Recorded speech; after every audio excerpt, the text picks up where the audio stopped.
Good. What system are we set to, Slack? Earth Standard Day Cycle, 10:54 Good morning. PM. Afternoon. It's Anna Maria with Sci-Fi's Finest, your semi-regular sci-fi podfix of what's going on in the science fiction sphere of audio drama. On the agenda this evening, we'll be catching you up to speed with currently releasing pods, reviewing a pilot episode in the pilot seat, and delivering fun space facts from space. A packed schedule. Luckily, we're used to working under pressure, like a crap ton of pressure. A metric of whichever planetary unit is heaviest. Yeah, that's a Slack, by the way. She does all the techie stuff for this podcast. Ship engineer, sound So, engineer, let's stop burning up the fuel with currently releasing sci-fi audio drama. First up, Hamuel and the American Dream is nearing its finale as episode 12, Why We Broke Up, released on the 1st of July, and our loyal sources report that there may only be 2 episodes left. So now is the perfect time to catch up if Ham is on your to-listen list. It's zany, hilarious, yet still hard-hitting when it wants to pack a punch direct to the gut. Emotions are stored in the gut. Sure. And Glorandrina Station from the Story Plays podcast, a political sci-fi horror actual play about home and belonging, released its 12th episode on the 6th of July. Oh, the cover up by Mariana is beautiful. And coming in with the harrowing breeze of horror all the way from a place called Norway? Slack, do you know this one? Computers say no. Huh. Anyways, perhaps more horror than sci-fi, Cold Shift, Episode 8, The Blip and a Bottle of Antimatter, blessed our ears on the 4th of July, transmitting another radiolog from Yaren, the facility manager at the Deep Earth Anomaly Department, East Antarctica. Logs. Do love a good log.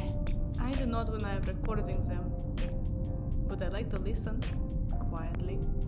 You really shouldn't be doing that. It's like a breach of employee duties. I do not care for employee duties. I'm shocked. Anyways, that's that for the currently releasing pods. Did we miss an episode? Head over to a cool new blog Slack setup at Sci-Fi's Finest on Tumblr and tell us. Now, on to the pilot review.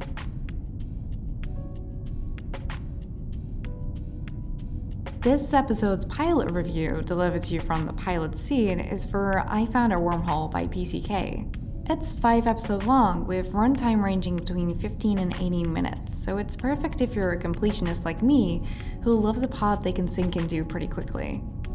The following review contains light spoilers for episode 1, so head over to www.ifoundawormhole.com and listen to episode 1 if you're not about that, and then come back so we can compare notes. Immediately, a soft yet foreboding score underlies an ominous proclamation. A mysterious voice, who later we learn belongs to our protagonist Jesse Baker, addresses the audience directly. If that ain't a hook, then nothing can catch me. I am intrigued. Wormholes and Plumbing is a brilliant episode title. In fact, I really appreciate the title of the series I Found a Wormhole in general. It's so deceptively simple, yet it conveys the premise immediately while having a unique enough format to stick in your head. You're never gonna struggle to place its name. For the pilot itself, it uses a little bit of almost Hegelian dialect, contrasting the outlandish wormhole with the commonplace plumbing. I don't know, I just like it. Draws you in. Jesse's voice strikes a balance between comedy, relatability, and realism. Mary O'Neill does a fantastic job of portraying Jessie Baker as a witty, slightly sarcastic woman while maintaining the integrity of her intelligence, and the fact that she sounds like a real person who could exist. That's a framing device, although undefined at first. Early on, we're clipping through cut-together recordings, discordant, giving us peeks into Jesse's internal monologue as it's externalized. Theme tune singing, absent musings, and full-blown breakdown territory, all served up in spits and splashes. You're given enough not to be totally confused, but also you're left with so many questions that can only be answered by listening further.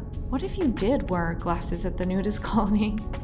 Why isn't Superman fat? And yeesh, if the breakdown about being a failure, particularly in an academic setting, doesn't hit a bit too close to home. Jessie has a delightful train of thought. She strays into tangents just far enough before they derail and jumps back and forth in ways which are entertaining, rather than annoying. And then, bam, wormhole in the toilet. Of course, I mean, where are you expecting a wormhole to show up? Jessie is a scientific mind. If you're interested in the investigation of science fiction logic backed by real-world science, this is your pod. Jessie walks you through her haphazard and endearing methodology, unraveling the mystery with you in real time with entertaining commentary. There's some scientific jargon in there, but it's not so complex that you can't put it all together via context gathering and extrapolation, which is the perfect balance every sci-fi should strive for, in my opinion. Sounds appropriately smart without losing audience due to comprehension issues. The sound design is minimal but crisp, pleasant to listen to, professionally produced. I don't know if it's too early to say, but I particularly enjoyed that the background noise, audio effects, and artifacts reflected proximity to and interference from the wormhole. That's a very neat and subtle touch, if I've picked that up correctly. A couple content warnings I did pick up on. There are some harsh glitch noises and some animal experimentation. Granted, no animals were harmed, but it's there. I will absolutely be binging this as soon as I finish up here. The ending is a delicious cliffhanger, and I need to follow along with the investigation. If you really dig theorizing alongside your protagonist, this is perfect for you. Alternatively, if you'd like someone to do all the hard work of figuring things out and just come along for the ride, that, not so paradoxically, works too. So concludes my review of the pilot I Found a Wormhole, sat in the pilot seat. If you want to binge along with me, head over to www.ifoundawormhole.com to find out more information, such as platforms where you can listen to I Found a Wormhole. On to the next segment of the show.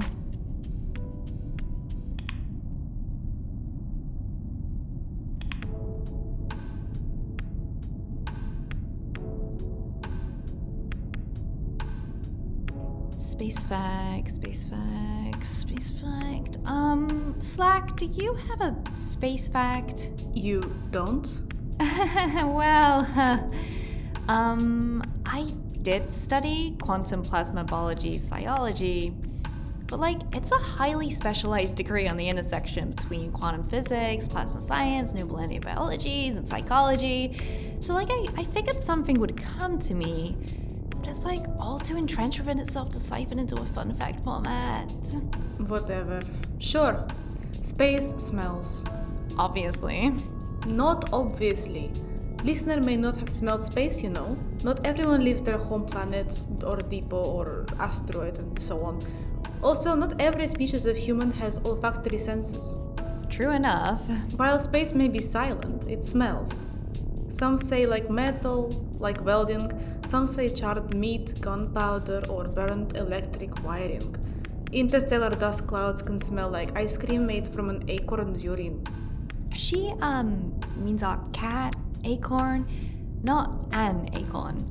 It's a long story. It's short story. 22 minutes. Now, there, you have space fact. Space smells like an engineering problem. To you, maybe. Smells like my brother's shed to me. Anyways, that's all, folks. Wherever you are in the universe, whether you're carting around in a Valdivian cargo ship like us, or tending to an asteroid merchandising enterprise, or guiding traffic on the interstellar highways, we hope you've got something to listen to while on the never-ending grind. Or on your retirement. I don't think that's legal. Remember to check us out at Sci-Fi's Finest on Tumblr to keep up with all things science fiction, audio fiction. Send us your recommendations and any upcoming podcasting events. Anna Maria, wishing you a lovely day, night, whatever. Signing out. Do you want to give us something? I don't know. Yeah, bye.